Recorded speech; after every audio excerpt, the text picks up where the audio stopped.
Level 1, the name, it starts with a number, not your name, a number. You are the 4,000-somethingth male member of the Al Saud family. That's the royal family of Saudi Arabia, the family that runs the entire country. You will never hear that number spoken out loud, but it follows you into every room for the rest of your life. You are 6 years old. You live inside a big walled compound in Riyadh, the capital city. Inside the walls, long black cars, marble floors, and servants who speak quietly and never make eye contact. Outside the walls, a whole country that works differently from the world you know. Your last name is Al Saud. You learn what that means the same way you learn your own face in a mirror. Not because someone explains it, but because you just see it. Teachers pause before calling on you. Drivers stare straight ahead and never speak first. Grown men lower their voices when your father walks in. Nobody sits you down and says, "You were born into one of the most powerful families on earth." They don't have to. You live in a palace. Not the palace. There are dozens. Yours is one of about 12 your grandfather owns across the city. Each one has a full staff. Drivers from Pakistan, housekeepers from the Philippines, security guards from Sudan. They all address every member of your family with a small bow of the head. You think this is just normal life. You have no idea what you've been born into. Level 2, the school, you are 12. You go to school in London for half the year and in Riyadh for the other half. That's just how it is. The private school in London doesn't bat an eye at Saudi royalty. A third of the kids there come from rich and powerful families. From the Gulf, from Russia, from old European money. Nobody brags. Nobody has to. You can just tell. You learn English without an accent because your tutors are American. You learn how to walk into a room full of strangers and make it look easy. You learn that your cousins are both your best allies and your biggest competition at the same time. That sounds weird, but it stops sounding weird pretty fast. Back in Riyadh, you learn Arabic, religion,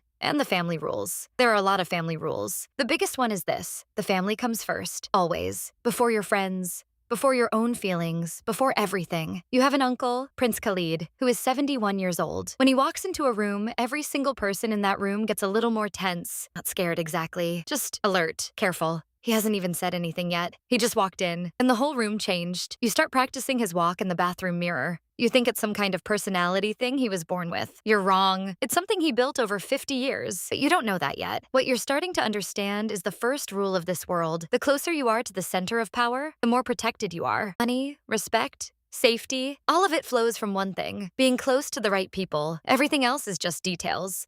Level 3, the allowance, you are 19. The royal court sends you your first check. 20,000 Saudi riyals every month. That's about 5,000 US dollars. This is the base amount every recognized prince gets, no matter who they are. Some princes live on this in a small apartment in Jeddah. Others spend more than this on a single dinner. The money isn't really the point, though. The point is, the court knows you exist. You are in the system. You are officially counted. You finish a business degree in Dubai and come back to Riyadh at 22. You get a job at a government ministry. Your title sounds important. Your actual job is not. You go to meetings where all the decisions were already made before you walked in. You sign papers you don't fully read. You slowly realize something. The real meeting never happens in the meeting room. The real meeting happens in the majlis. A majlis is a sitting room where important men gather informally. There are cushions on the floor and small glasses of tea. Nobody gives a formal speech. People just talk, quietly, carefully, saying things without fully saying them, because everyone in the room already knows the backstory. Your uncle holds one of these every Friday. You are not invited, but you show up anyway. You sit near the back. You don't talk. You pour tea for men twice your age without being asked. They notice, they say nothing about it, but they remember. This is how you start to matter. Level 4. The commission. You are 28. You have a job title that doesn't fully explain what you actually do. That's on purpose. You sit on the board of a construction company. This company has 2 government contracts worth a combined 340 million riyals. That's roughly 90 million US dollars. You didn't earn your board seat because you're an expert in construction. You earned it because your last name makes the company look trustworthy. And your family's approval is what got them the government contracts in the first place. This isn't cheating exactly. This is just how the system works. You're starting to see the whole picture now. Saudi Arabia isn't really a government the way most countries have governments. It's more like a giant family business with a flag. Oil money flows into the national oil company, then into the government, then outward through contracts and deals and payments. And at every single step in that chain, a member of the Al Saud family, or someone who is deeply loyal to the family, is standing there collecting a cut. Not stealing, just collecting. That cut is the price of the relationship. The relationship is what makes everything work. You are starting to understand what you are. A connector, a middleman. Money and deals flow through you, and a small percentage sticks to you on the way past. Everyone expects this. The only question is whether you're reliable enough to be trusted with bigger flows. And your cousin Faisal calls. He has a land deal near a huge new development project called Neom. He needs your name on a document. Not your skills, not your money, just your name and your signature. You ask your father about it. He says, before you write your name on anything, figure out who actually benefits. You look carefully. Faisal benefits a lot. You benefit a little. But if the deal falls apart, the risk is yours. You say no. Faisal doesn't speak to you for 3 months. Then the deal collapses. Then he calls asking for your advice. You just learned the second rule. Your name is your most valuable thing. Protect it above everything else. Level 5. The palace. You are 34. You now work inside the royal court itself. Your office is in a building connected to the main palace complex. You have a car from the royal guard, a driver who is always on time. But the real thing you've gained isn't any of that. It's access. You sit in meetings that don't appear on any official schedule. You read documents that don't get filed anywhere. You carry information between rooms. Because of this, you know things. Who's fighting with who? Which minister just lost favor? Which big foreign deal is quietly being canceled? In this world, information is more valuable than money. Money can run out. Information, if you have the right kind, makes you impossible to replace. You also know now that you are being watched. Not in a scary movie way, in a totally normal, accepted way. Everyone's phone is monitored. Everyone knows this. So men at your level never talk about anything sensitive on the phone. They meet in person, in cars with the windows up, in private rooms that were built before modern recording technology existed. You adjust without anyone asking you to. It's just what you do. You get married? She's from a good family. Not royal, but loyal to the royal family for generations. She grew up understanding this life. You don't have to explain it to her. She already knows. You are married to the family first, to each other second. That's not a sad thing. It's just the truth. You stop talking about work at home, not to keep secrets, but because there's no way to explain a typical Wednesday to someone who wasn't there. The conversations inside the palace have layers. What was said, what was meant, what was communicated without any words at all. You can't translate that over dinner. The palace isn't a place you visit anymore. It's where you live now. Level 6. The Ritz. November 4th. 2017, you are 41 years old, and you are watching something happen that you will never forget. The Crown Prince, the King's son, the man who is about to run everything, checks hundreds of powerful people into the Ritz-Carlton Hotel in Riyadh. Princes, ministers, billionaire businessmen. The official reason is an anti-corruption investigation. The actual reason is simpler. He is showing everyone who is in charge now. Some of the men inside that hotel you know personally. One prince, Sultan, reportedly had to sign over 800 million riyals worth of property just to be allowed to go home. You are not in the hotel. You are safe. But safe means something different now than it did 72 hours ago.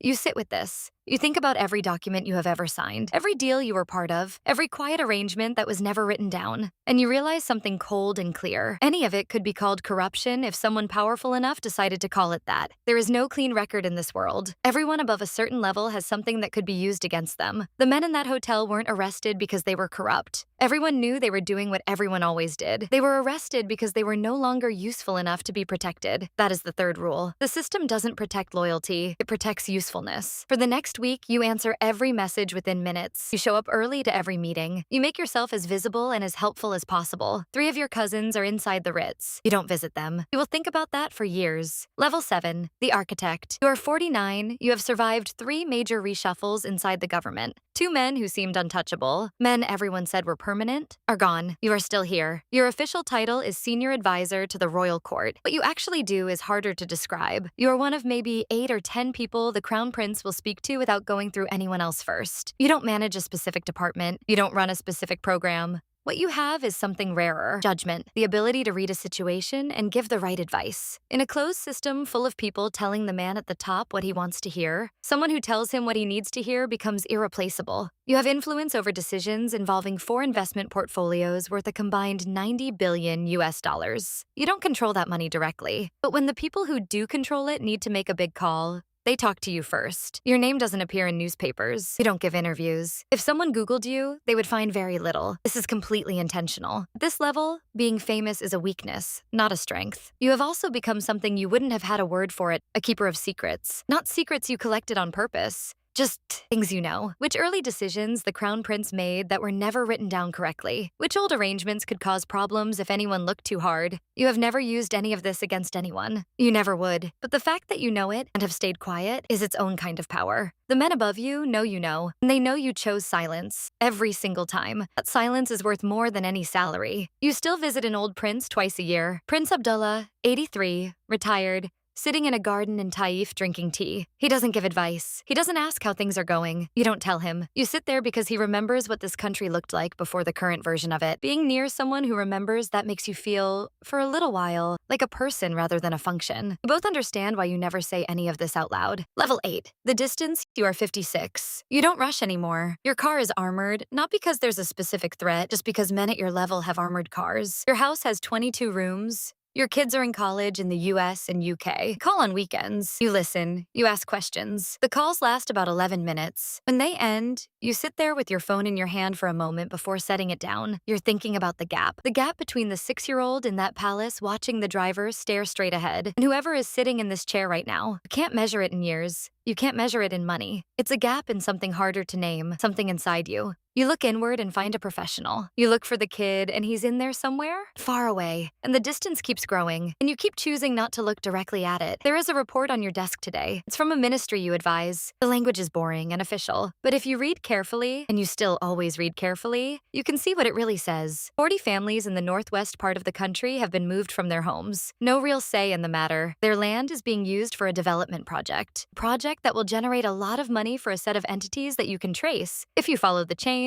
Back to portfolios connected to your own work. You read the whole thing. You put your initials on the cover page. You place it in the out tray. You have done this before. Not this exact thing, but this shape of thing. This is what it means to be the system, not someone inside the system itself. And the system does not stop to feel the weight of what it does, because if it did, it would stop. And stopping is the one thing that cannot happen. You are safe in every way that word can mean. There is no way your position gets reversed unless the one man above you decides it. And you have spent 30 years making yourself too useful for that to happen. Nobody can touch you. And you are completely alone, not in a dramatic way. You have a family. You have staff. Your calendar is always full. But there is a kind of loneliness that has nothing to do with other people being around. It's the loneliness of someone who has slowly been turned into a role, function, and who can't quite remember anymore what was there before. You trained yourself out of dwelling on things sometime in your late 30s, so you don't dwell. But you notice the absence, the shape of what used to be there. Your office has a window facing the old part of the city. On clear mornings before the haze settles in, you can see the older neighborhoods. Low stone buildings, narrow streets, the parts of Riyadh that existed before the oil, before the money, before all of this. You let yourself look at it for exactly as long as you allow yourself to look. Then you turn back to the desk. Somewhere in this city tonight, a 6-year-old boy is sitting in the back of a long black car. He is watching the driver stare straight ahead. He is noticing, in the quiet way kids notice things before anyone has words for them, that the world around him works differently from the world outside the gates. He has a name with Al in it. He doesn't know yet what it's going to ask of him, what it will turn him into, what it will slowly and quietly replace. He thinks this is just Tuesday. He'll understand. Eventually, he'll understand.